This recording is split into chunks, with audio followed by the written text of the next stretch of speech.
Everett Dirksen, The Contradictions and Controversies of a Legendary Senator. Everett McKinley Dirksen, a prominent U.S. Senator from Illinois, was a complex figure whose life and career were marked by intriguing and, at times, controversial episodes.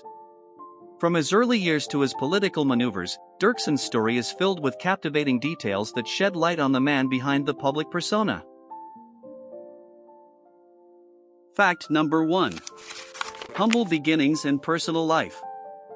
Everett McKinley Dirksen was born on January 4, 1896, in Pekin, Illinois, to Johann Friedrich Dirksen and Antje Conradi, both immigrants from East Frisia in Germany. The Dirksen family lived modestly, with Johann working as a laborer and farmer. Everett grew up alongside his twin brother, Thomas, and their older brother, Benjamin. Their names were carefully chosen to honor prominent U.S. politicians. Everett was named after Edward Everett, a distinguished orator, while Thomas was named for Thomas Brackett Reed, a respected Speaker of the House.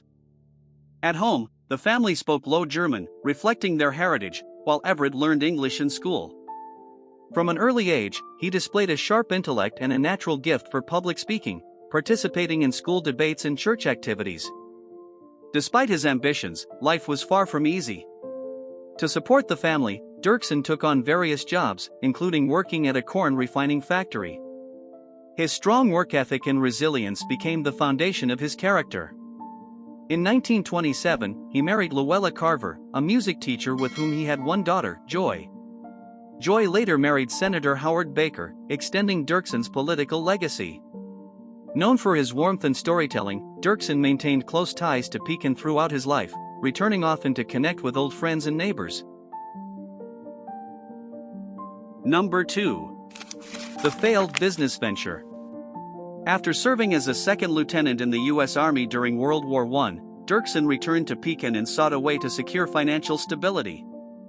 In the early 1920s, he invested in an electric washing machine business, believing it would revolutionize household chores.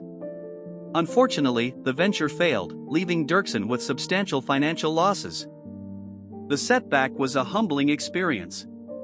Without other options, Dirksen joined his brothers in running the family bakery in downtown Pekin.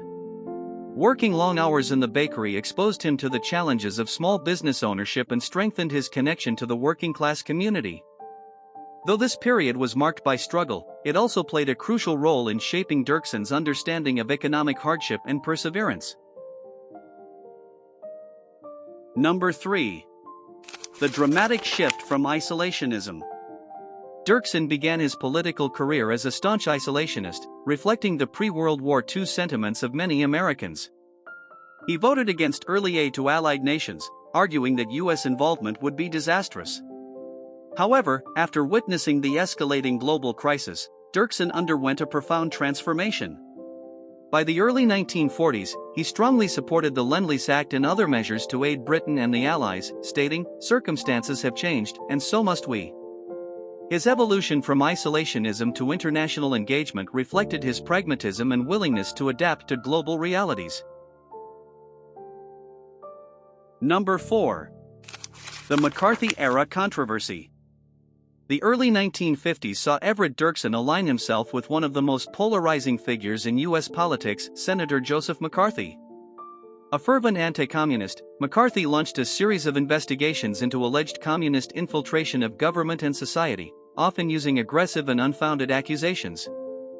Dirksen, who shared McCarthy's concerns about the threat of communism, supported his early efforts and opposed the Senate's 1954 censure of McCarthy, even as public opinion turned against the senator. Critics accused Dirksen of enabling McCarthy's excesses, while supporters argued that Dirksen was acting in the nation's security interests. Although Dirksen later distanced himself from McCarthy's tactics, his association with the senator remains a contentious chapter in his career. It underscored the political pressures of the Cold War era and the complexities of balancing national security with civil liberties. Number 5. The Civil Rights Act of 1964. As Senate Minority Leader, Dirksen played a pivotal role in passing the landmark Civil Rights Act of 1964. Despite a history of conservative views, Dirksen worked across the aisle with President Lyndon B. Johnson and Senate Majority Leader Mike Mansfield to secure the necessary Republican votes to break a Southern Democrat-led filibuster. Declaring, "The time has come for equality of opportunity," Dirksen's advocacy was instrumental in the Act's passage. His shift on civil rights demonstrated his capacity for growth and statesmanship in the face of profound social change.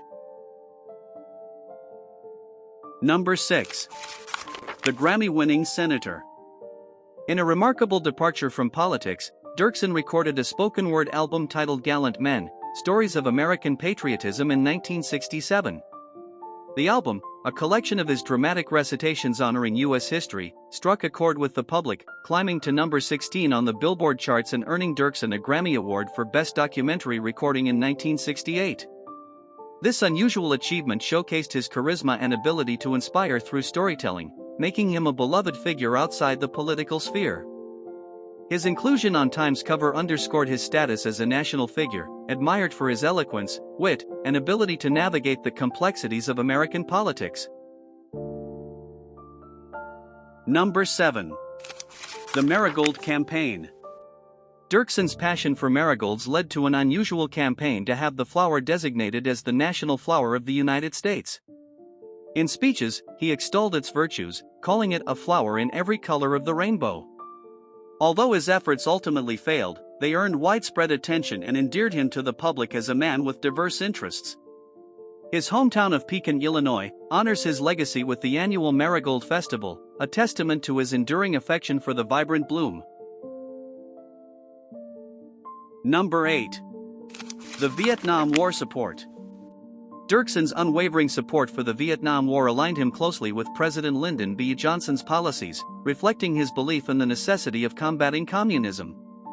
Dirksen often justified his stance by citing the domino theory, warning of communism's spread throughout Southeast Asia.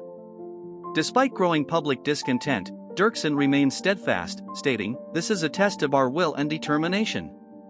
His position attracted criticism from anti-war activists, highlighting the tensions between his conservative principles and the changing public mood.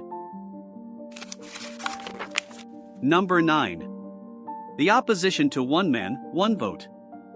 In the 1960s, the Supreme Court issued a series of rulings mandating equal representation in legislative districts, enshrining the principle of one man, one vote.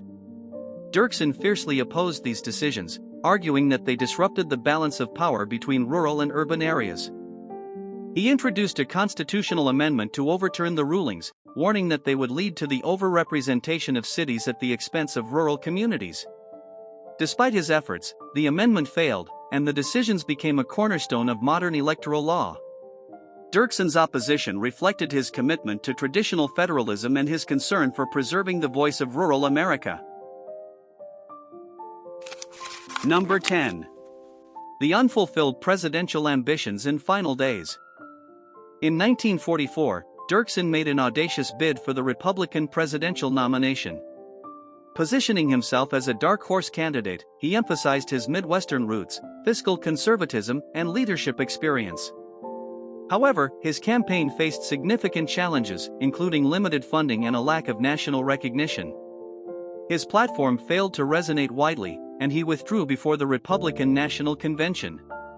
This brief foray into presidential politics showcased Dirksen's ambition and willingness to challenge party elites, even in the face of overwhelming odds.